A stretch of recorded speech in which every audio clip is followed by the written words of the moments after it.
Hello दोस्त, अपने YouTube पे स्वागत करते हैं विद्या गोरखपुर।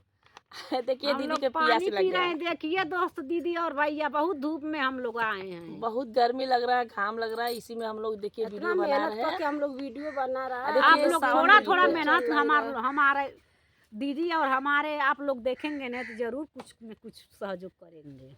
सावन के गीत है, अगर अच्छा लगी तो प्यार दुलार जरूर देना।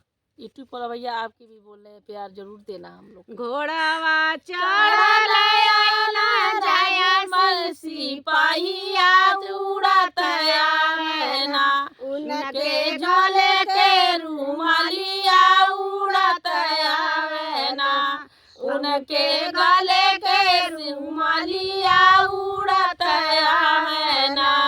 तनिए से घोड़ा बिला माता सिपाहिया की झरी लेती ना, तुअरे माथे के जुलूपिया की झरी देती ना।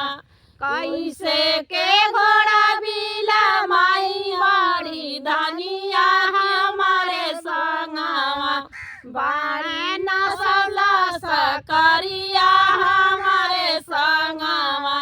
तुएला सकरियन के जेवाना बनाई तू बालमा, से जिया में सुतई तू बालमा, से जिया में सुतई तू बालमा।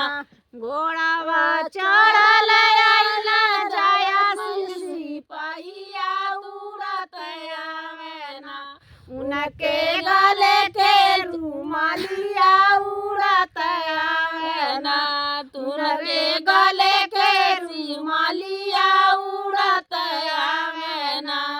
तनिले से घोड़ा बिला मावाता सिपाहिया की झरी देती ना, तुअरे माथे के जुलूपिया की झरी दे तो ना, तुहरे माथे के जुलूपिया की झरी दे तो ना।